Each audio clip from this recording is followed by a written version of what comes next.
घर वापस आते हैं तो दशरथ बहुत परेशान हो जाते हैं कि बिना मुझे बताए इस तरह से विवाह हुआ है। तो राम कहते हैं जो कुछ हुआ है ईश्वर की इच्छा से हुआ है, उसमें ना आपकी चलेगी ना मेरी चलेगी। अभी जो ईश्वर की इच्छा है वही करना है। और फिर थोड़े दिन उनका समय बीतता है और उसके बाद अचानक से वो घटना घटित होती है कि कैकेयी दशरथ से कहती है कि अब मुझे वो वर मांगने का समय आया जो कभी आपने तय किया था, मेरा पुत्र गद्दी का अधिकारी बने, ये मेरी अभीष्ट इच्छा है। अब आप इसके लिए राम को वन भेजो और मेरे वो भरत को गद्दी दिलाओ। तो दशरथ तो परेशान होते हैं, लेकिन राम को जब पता चलता है तो सहर्ष स्वीकार करते हैं और वो फिर दशरथ से कहते हैं कि इसमें भी ईश्वर की कोई इच्छा है। माने हर बार राम जी ईश्वर के प्रति अपनी भक्ति ऐसे दिखाते हैं। आस्थावान व्यक्ति कैसा होता है? जो हर चीज में ईश्वर की इच्छा को देख लेता है। लक्ष्मण को बहुत गलत लगता है। लक्ष्मण विद्रोह करने के लिए तैयार है, अपने बाप के खिलाफ बगावत करने के लिए तैयार है। ऐसा कैसे हो सकता है? आपका अधिकार है, आप सबसे बड़े हैं, गद्दी पर आपको ही बैठना है, राज्य आपको चलाना है, नीतियां आपको आती हैं, न्याय अन्याय आप समझते हैं। भरत को तो कुछ समझ भी नहीं है, वो जिंदगी भर ननिहाल में रहा है, सुखों ही सुखों में पला है, उसने दुख कभी देखा नहीं है। आपने तो दुख का भी अनुभव किया है, मैंने थोड़ा किया है, आपने ज्यादा किया, इसलिए राजा बनने के अधिकारी तो आप ही हैं। तो राम कहते नहीं, अभी राजा बनकर अगर मैं यहां बैठ गया तो इससे भी बड़े कुछ काम होने वाले हैं, वो नहीं होने, इसलिए वन गमन तो जाना है। तो वन गमन जाने का तय होता है और फिर उनके साथ उनकी भार्या धर्म पत्नी सीता और फिर लक्ष्मण भी जाते हैं और वही कहानी फिर दोहराई जाती है। राजा दशरथ कह रहे हैं कि तुम वन जा रहे हो तो दास दासियों को लेके जाओ। राम कहते हैं नहीं। तुम वन जा रहे हो तो घोड़े हाथी लेके जाओ, नहीं। तुम वन जा रहे हो तो धन संपत्ति लेके जाओ, नहीं। तुम वन जा रहे हो तो अस्त्र शस्त्र लेके जाओ, नहीं। मैं जहां जाऊंगा वहीं सेना बनाऊंगा, वहीं के संसाधनों से रहूंगा। मुझे एक साधारण व्यक्ति का जीवन बिताना है और मैं जब साधारण व्यक्तियों के बीच में साधारण बनकर रहूंगा तो उनमें ज्यादा प्रेरणा पैदा होगी और शायद वो अपना लक्ष्य हासिल कर सकेंगे। एक राजा की हैसियत से जाऊंगा तो मेरे और उनके बीच में दूरी रहेगी। ये दूरी अगर पट नहीं पाई तो जो हासिल करना है वो मिलेगा नहीं। और 14 वर्ष का जो उनका वनवास है वो सब आप जानते हैं। जगह जगह जाना, कंदमूल खाना, वहीं कुटिया बना के रहना, वहीं के संसाधनों से जीवन चलाना, सुख में रहना, दुख में रहना, अलग अलग तरीके से जीवन बिताते हुए, राक्षसों का संहार करते हुए और जनजातियों का राज्य स्थापित कराते हुए वो अंत में पहुंचते हैं जब उनकी पत्नी का अपहरण होता है, रावण उठा के ले जाता है, फिर युद्ध का नाद होता है और युद्ध होता है। युद्ध में राम विजयी होते हैं, रावण हारता है। रावण हारता है तो उसके बाद विभीषण को राजा बनाते हैं। तो विभीषण खुद हैरान है कि ये मुझे राजा बना रहे हैं। वो अब तक सोच के बैठा था कि राम राजा बनेंगे। तो राम कह रहे हैं कि मेरी आज तक की परंपरा नहीं है, जिस राज्य को जीता वहां मैं राजा बना, ये हुआ नहीं, मैंने उसी राज्य के नागरिकों को राजा बनाया। तब विभीषण पूछ लेते हैं, मुझे एक जिज्ञासा है, क्या है कि आपने बाली का संहार किया था और सुग्रीव को राजा बनाया था। आपके यहां अन्याय तो नहीं है, अधर्म भी नहीं है, तो ये वाली का बद न्याय था। तो राम पूछ रहे हैं, इतने दिन बाद क्यों पूछ रहे हो तुम? अभी तो सब कहानी खत्म हो गई। तो वो कह रहे हैं कि अभी तक हिम्मत नहीं पड़ी पूछने की। क्यों नहीं पड़ी? तो वो कह रहे हैं कि सुग्रीव आपका सहयोगी है और उसके सामने मैं ये पूछूं तो मुश्किल हो जाएगी। हो सकता है आपकी और सुग्रीव के बीच में मनभेद हो जाए, मतभेद हो जाए। हमारा लक्ष्य रावण को खत्म करना था, वो आपको पहले पूरा करना था, अब प्रश्न पूछ रहा हूं। तो राम कहते हैं कि देखो, बाली अधर्मी ही था, धर्मी नहीं था। कैसे अधर्मी था?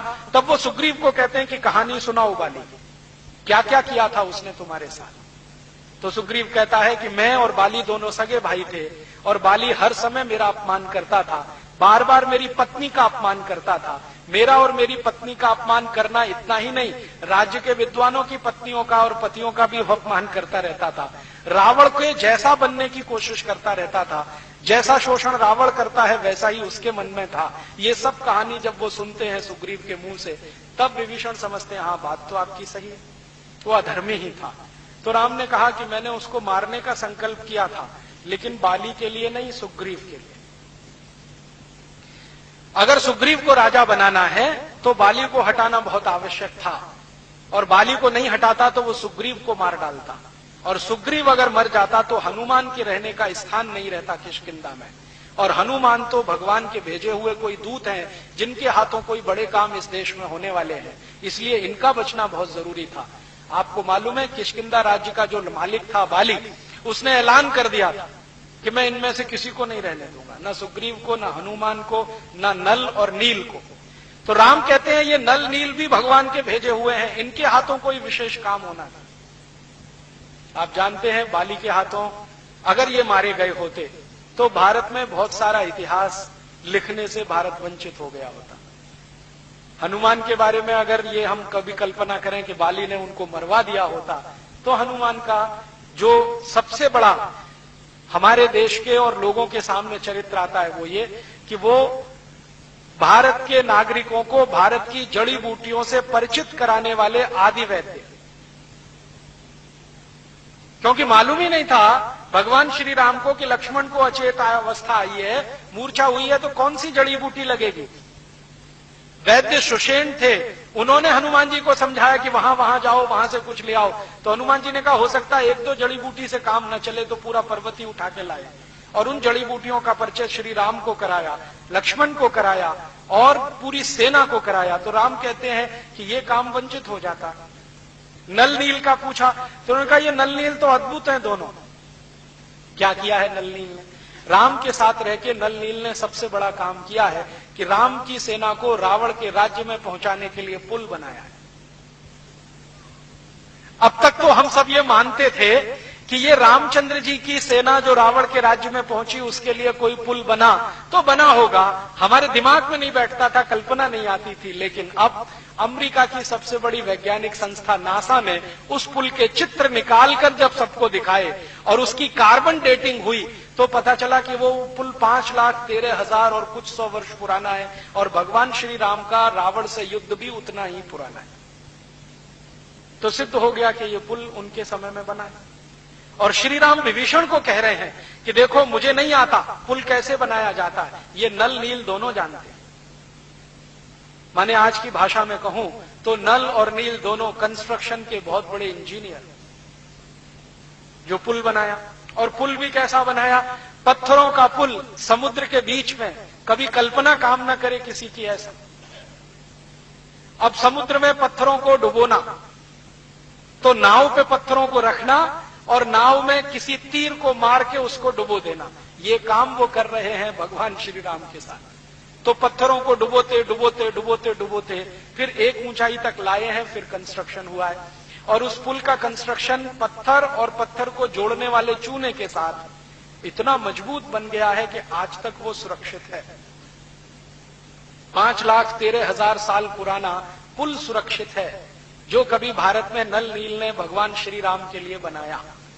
और अब अमेरिका के वैज्ञानिक मानते हैं कि हां, भारत का साइंस और टेक्नोलॉजी कोई बहुत ऊंची चीज रही होगी, नहीं तो कैसे संभव है पत्थरों से समुद्र के बीच में पुल बनाना। नदी पे पुल बनाना तो समझ में आता है, क्योंकि नदी की गहराई निश्चित होती है, समुद्र की गहराई ही निश्चित नहीं है। कभी कहां पर 100 किलोमीटर गहरा हो सकता है, कभी कहां पर 40 किलोमीटर, कभी कहां पर 200 किलोमीटर गहरा हो सकता है। इतने गहरे समुद्र में पुल बांध दिया। और वो पुल के फोटोग्राफ्स मैंने देखे, मेरे पास मेरे कंप्यूटर में वो पड़े हुए हैं, बहुत अच्छे से फीड किए हुए हैं। कभी मौका मिला तो एलसीडी प्रोजेक्टर की मदद से आपको दिखाऊंगा कि कैसे एक पत्थर को दूसरे से जोड़ा गया है।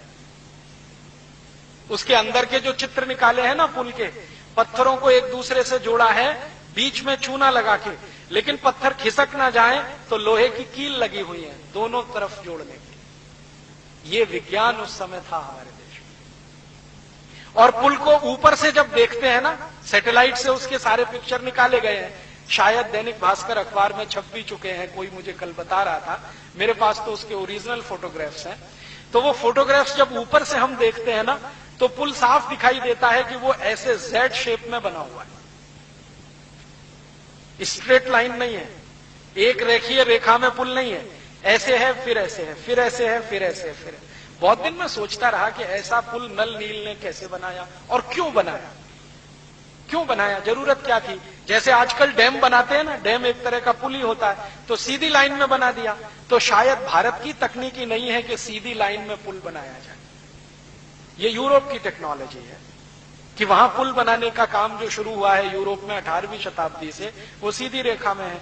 भारत में शायद हो नहीं सकता, समुद्र में तो बिल्कुल असंभव है, क्योंकि एक रेखीय पुल अगर होगा, लीनियर होगा, एक ही लाइन में होगा, तो उस पर पानी का दबाव सबसे ज्यादा पड़ेगा, क्योंकि समतल चीज होती है ना, तो उस पर दबाव ज्यादा होता है। पानी का दबाव ज्यादा आएगा तो टूट जाएगा, तो 5,13,000 साल थोड़ी टिक पाएगा।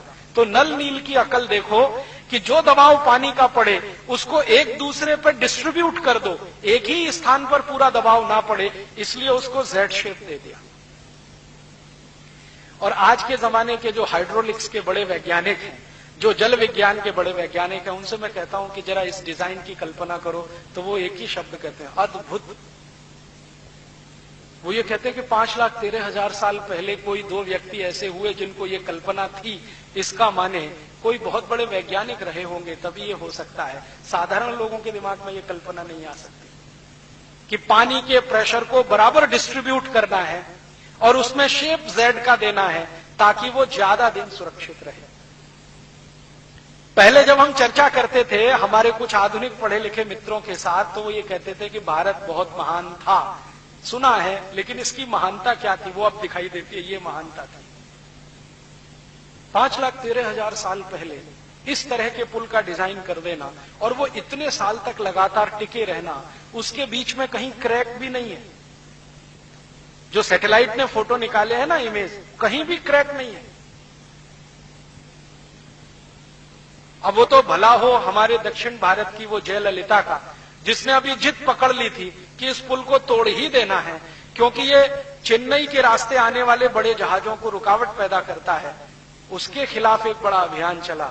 अच्छा हुआ जयललिता अपने पद से निकल गई तो वो पुल बच गया, नहीं तो वो तोड़ने की तैयारी में थी। तो नेता कैसे हैं हमारे, इससे अंदाजा लगा लो। और राम के जमाने में कितनी मेहनत से बना होगा उसका अंदाजा लगा लो। इस तरह की क्वालिटी उस समय के काम में। और फिर अब समझ में आता है कि अगर ये पुल सत्य था तो सब कुछ सत्य रहा होगा। अब तक हमारे देश में कुछ ऐसे इतिहासकार हुए हैं जो वामपंथी मानते हैं अपने को, लेफ्टिस्ट मानते हैं। वो मानते ही नहीं है कि भगवान राम की कहानी कोई सत्य है, वो ये कहते हैं ये हाइपोथेसिस है। हाइपोथेसिस माने कल्पना में गढ़ी गई है। हाँ, अभी भी वो यही मानते हैं कि काल्पनिक है। और अभी ये जो पुल का हो जाना और उसके समय का वही निकल के आना जो राम का समय है, अब ये सिद्ध कर देता है कि ये सत्य है, इसमें काल्पनिकता कुछ नहीं। और अगर इसी विषय पर आगे हम खोज करें तो बहुत कुछ ऐसा निकल आएगा, क्योंकि वैज्ञानिकों ने अब ये माना है कि ये पुल नीचे जो गया है इसके साथ पूरी सभ्यता नीचे गई होगी। सब कुछ नीचे चला जाता है कि नहीं? हो सकता है भगवान श्री राम के जाने के बाद और आज तक 20 85 सुनामी आए हो और ये नीचे जाता गया जाता गया जाता गया और आज 40-50 किलोमीटर नीचे स्थिर हो गया। और वो पुल अकेला ही नहीं गया होगा, हो सकता है लंका चली गई हो उसके साथ पूरी की पूरी नीचे। द्वारका के बारे में तो वैज्ञानिकों ने सिद्ध ही कर दिया है कि जी पूरी द्वारका तो चली ही गई थी, जो अभी भी मिलती है समुद्र के नीचे। तो हो सकता है लंका भी चली गई हो, क्योंकि सुनामी आने के पहले तो मेरी भी कल्पना काम नहीं करती थी कि ये नीचे गई कैसे होगी। लेकिन जो सुनामी में मैंने मेरी आंखों से देखा है, 20-20 मंजिल बिल्डिंग नीचे चली गई, तो ये भी चला गया होगा। और पता नहीं पिछले इतने लाख वर्षों में कितने बार सुनामी आई है, कोई कैलकुलेशन नहीं है, तो उसमें गया होगा। अब उस डूबी हुई सभ्यता पर कोई काम करे, कुछ करोड़ों रुपए के बजट इस पर निकले, तो और भी बहुत कुछ निकल आएगा। क्योंकि ये पुल अकेले में नहीं है, इस पुल की कई विशेषताएं हैं। नल और नील को राम पूछ रहे हैं कंब रामायण में कि तुमने पुल निर्माण की जो डिजाइन बनाई है जरा मुझे दिखाओ। तो नल नील कहते हैं कि डिजाइन हमने जो बनाई है वो हम आपको जरूर स्पष्ट करेंगे कि ये क्या डिजाइन है। तो वो कह रहे हैं कि इस पर से अपनी सेना तो जाएगी, दुश्मन की सेना इस पर से इधर नहीं आ पाएगी, ऐसा डिजाइन हमने बनाया। अपनी सेना तो जाएगी, दुश्मन की सेना इधर नहीं आ पाएगी। तो राम पूछते हैं इसमें क्या ऐसी खास बात है, दुश्मन की सेना नहीं आ पाएगी, हमारी चली जाएगी। तो कहते हैं अपनी सेना में ज्यादातर बंदर है और बंदर वजन में बहुत हल्के होते हैं और इनके शरीर का सारा वजन पैरों पे नहीं आता है, 4 पैरों पे आता है, वो डिस्ट्रीब्यूट हो जाता है। इसलिए इनका जाना तो आसान है। और रावण की सेना में सब 2 पाए हैं, हमारी सेना में सब 4 पाए हैं। तो ये जो 4 पाए हैं इनका चला जाना बहुत आसान है। ये 2 पाए अगर आए तो ये पुल डुबो देगा उनको, ये पक्का है, हमने ऐसी डिजाइन की है। इतना